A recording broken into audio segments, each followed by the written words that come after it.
So this film, basically, I mean, I'll have to take it back to the real life Najib. It all started from the life that a man actually lived. This film is based on a real story. And not only is it based on a real story, the person who lived the life that you will see in this film is still very much alive and well amongst us, Mr. Najib Mohammed. Author Benjamin, who discovered or came to know of such a person, immediately wanted to write his life, document his life and make a book out of it. And then Benjamin wrote a book called Aadu Jeevitham based on Najib's life, and that book was published in 2008. And it was an immediate success, smash hit. To date, remains one of the largest selling books in the history of Malayalam. And as soon as the book was released, I know for a fact that multiple filmmakers, actors, all of us had the thought running that, oh wow, this would make an epic film. But as destiny would have it, the person who got the rights to the book is director Blessy. And as luck for me would have it, Blessy thought I am the actor who should be playing Najib. So that's how the idea behind the film came into existence. It's quite a long story because Blessy and me shook hands and decided that we are going to do the film in early 2009. So yeah, it's been quite a long journey. So yes, from 2008, where Blessy managed to get the rights to the book, to 2024, as we speak, few days prior to the release, it's been a 16-year-long journey. Even back in 2008, 2009, when Blessy first spoke to me about his vision for the idea of Aadu Jeevitham as a film, it was very big and grand. He always wanted to make this film in this huge canvas, go to real locations and shoot and make it look as organic as possible. So back in 2009, the kind of money, the kind of budget that would be required to pull off something like this was unthinkable, at least from Malayalam. You have to remember that, I'm talking about a period in time where Pan-India did not exist. So, the whole terminology called Pan-Indian cinema had not yet been invented. So it was quite a challenge for Blessy and me to be able to put a business model in place where we could think of doing a film. It took 10 years. A lot of things changed, fortunately, in those 10 years. Cinema changed in general. Malayalam cinema in particular went through a transformation in terms of how we monetize our revenue streams, etc. And finally in 2018, even though it still remained, as it does today, a very, very big financial risk, we were able to start shoot. So 2018 we started shooting. We first shot the portions for which I put on a lot of weight. So the idea was, since the character required a physical transformation, that I would first put on a lot of weight and then lose the weight so that the change would seem all the more drastic. So I put on a lot of weight and we shot all those portions. First in Kerala, then we went to Jordan and shot the desert portions where I was required to look fat. And then we stopped shoot, and the idea was that I will be given about 7 to 8 months to lose as much weight as I can. And I ended up losing way more than I anticipated. I ended up losing 31 kilos and I looked like a different person, which you will see in the film. And we went back to Jordan early 2020 and we started shoot on the slim portions in the desert. But unfortunately, few days into the shoot, COVID-19 struck the world and the shoot had to be stopped and everything came to a standstill. We were stuck, the whole crew was stuck in Jordan in the middle of a desert for almost 3 months till we managed to get a repatriation flight and came back to India. At that point in time, Blessy and me, we had no idea what was ahead. We didn't know what was on the other side of the pandemic. We didn't know if we could ever be if we would ever manage to regroup and finish the film. And it was quite heartbreaking because by then we had already invested so much of time, effort, money, everything into the film. But thankfully, although the suspension in shoot was almost 1.5 years, we managed to regroup, go back to Algeria, shoot the escape portions of the film. Then we came back to Jordan, we shot what we could not shoot in 2020. Then finally we came back to Kerala. We did a patchwork of a couple of scenes that had to be shot inside a set. And the film finished its shoot in 2022. And then there was this extensive post-production schedule because we were very, very keen on making sure that this would always remain a zero-compromise film.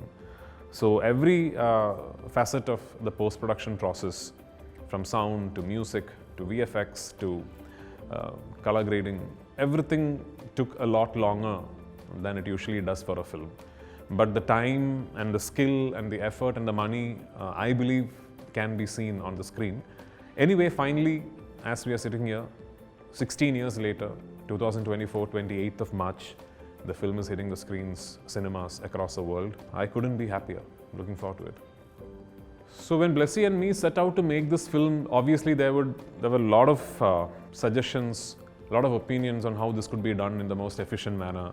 And you have to realize that when you're talking of a 16-year-long journey behind one film, even the technology associated with filmmaking has undergone quite a few changes in that time period.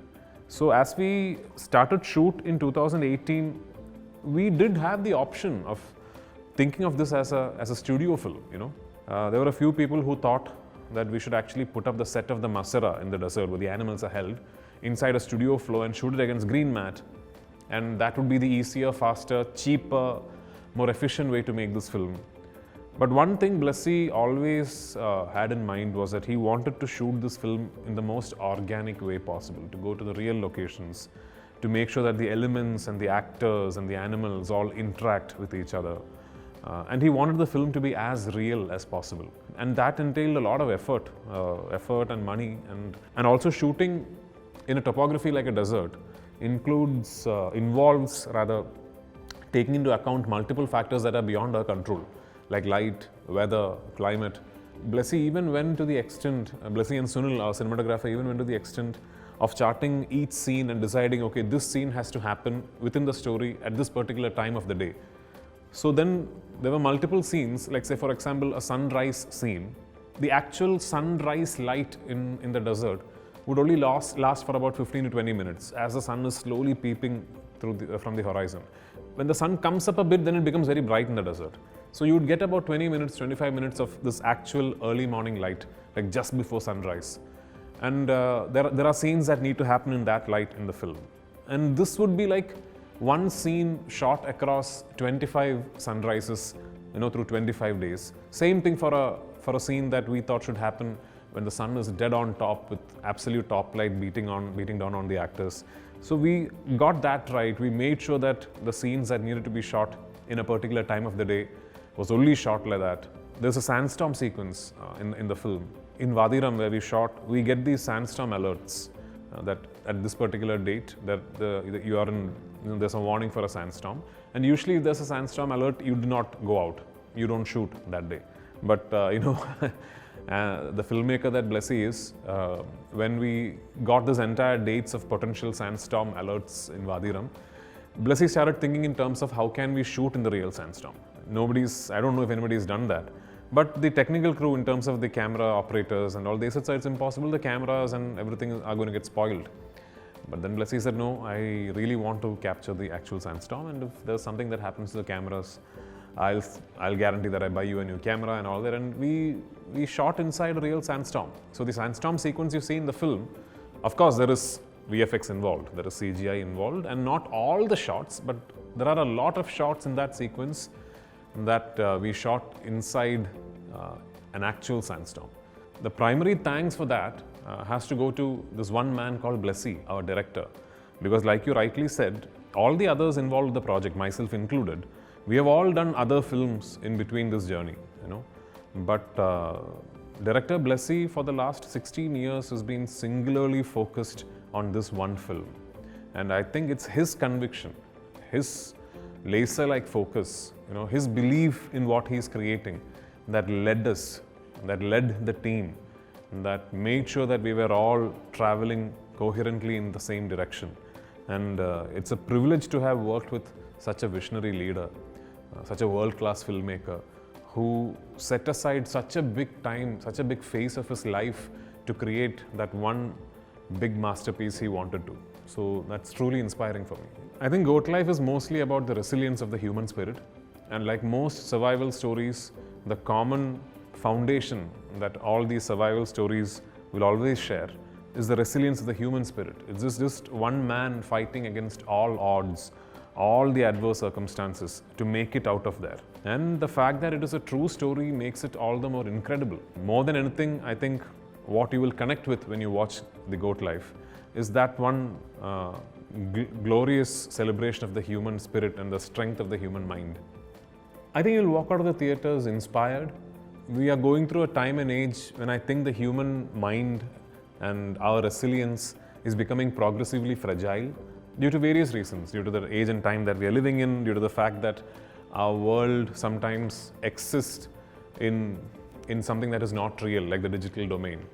You hear so many stories of people taking their own lives, say for instance, for reasons you think are not strong enough. You read these articles of somebody breaking up with a lover and then committing suicide.